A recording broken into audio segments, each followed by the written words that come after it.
Chapter 31, Security Through Love. Love's agencies have wonderful power, for they are divine. The soft answer that turneth away wrath, the love that suffereth long and is kind, the charity that covereth a multitude of sins. Would we learn the lesson? With what power for healing would our lives be gifted? How life would be transformed, the earth become a very likeness and foretaste of heaven. These precious lessons may be so simply taught as to be understood even by little children. The heart of the child is tender and easily impressed. And when we who are older become as little children, when we learn the simplicity and gentleness and tender love of the Savior, we shall not find it difficult to touch the hearts of the little ones and teach them love's ministry of healing. From a worldly point of view, money is power. But from the Christian standpoint, love is power. Intellectual and spiritual strength are involved in this principle. Pure love has special efficacy to do good, and can do nothing but good. It prevents discord and misery, and brings the truest happiness. Wealth is often an influence to corrupt and destroy.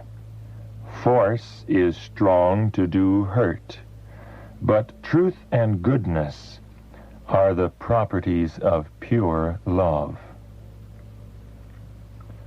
Home is to be the center of the purest and most elevated affection. Peace, harmony, affection, and happiness should be perseveringly cherished every day, until these precious things abide in the hearts of those who compose the family. The plant of love must be carefully nourished, else it will die. Every good principle must be cherished if we would have it thrive in the soul. That which Satan plants in the heart, envy, jealousy, evil surmising, evil speaking, impatience, prejudice, selfishness, covetousness, and vanity must be uprooted. If these evil things are allowed to remain in the soul, they will bear fruit, by which many shall be defiled. Oh, how many cultivate the poisonous plants that kill out the precious fruits of love and defile the soul. Do not treat your children only with sternness, forgetting your own childhood and forgetting that they are but children. Do not expect them to be perfect, or try to make them men and women in their acts at once.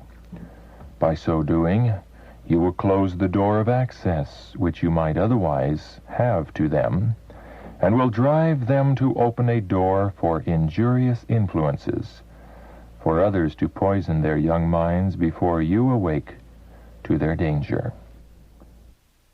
Parents should not forget their childhood years, how much they yearned for sympathy and love, and how unhappy they felt when censured and fretfully chided.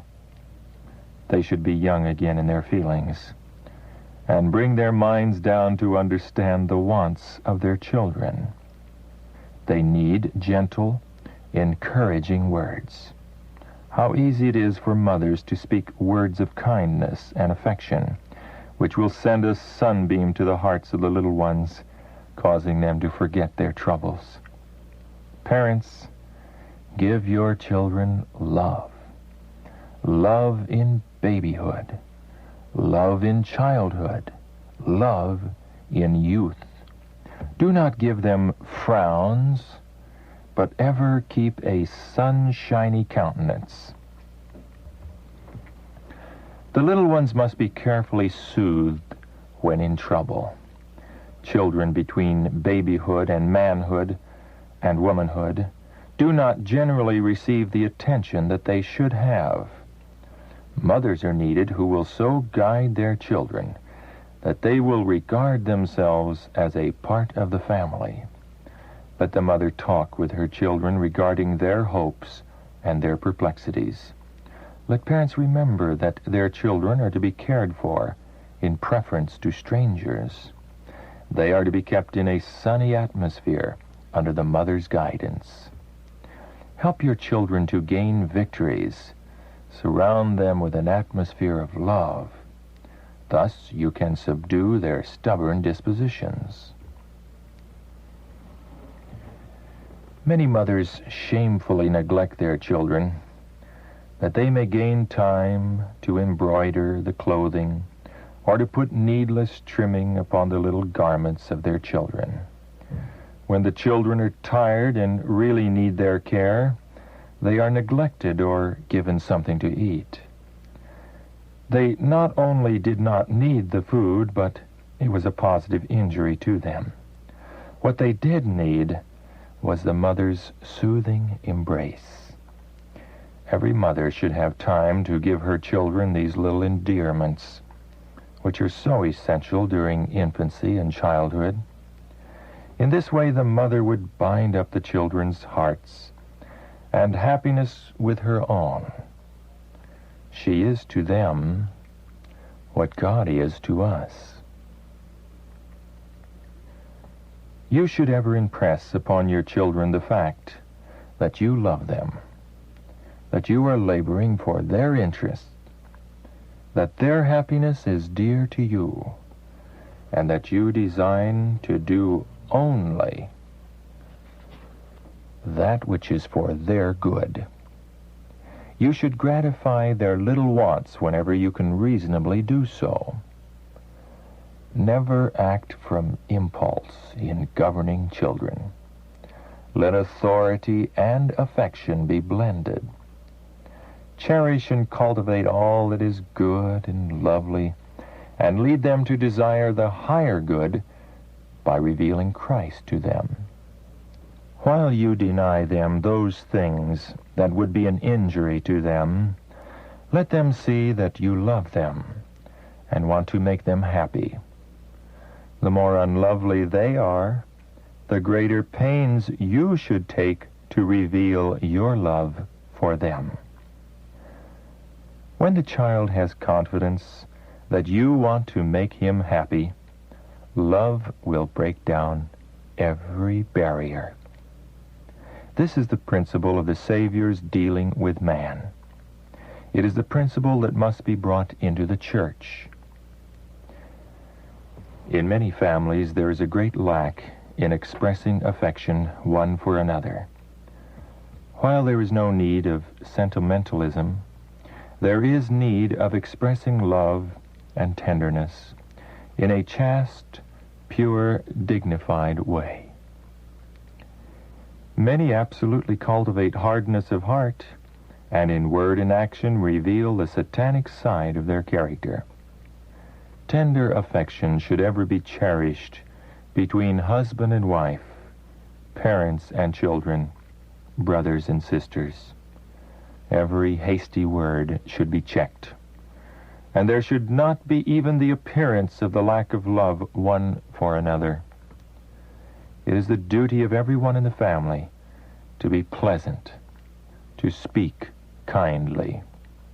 Cultivate tenderness, affection, and love that have expression in little courtesies, in speech, in thoughtful attentions.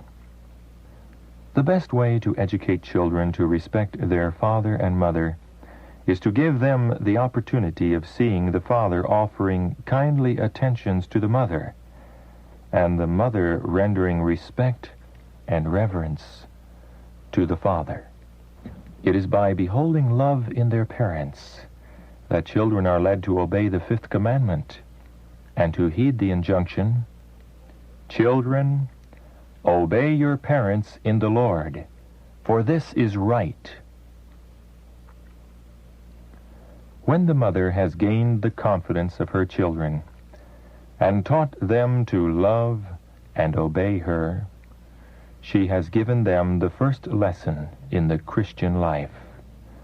They must love and trust and obey their Savior as they love and trust and obey their parents. The love which, in faithful care and right training, the parents manifest for the children faintly mirrors the love of Jesus for his faithful people.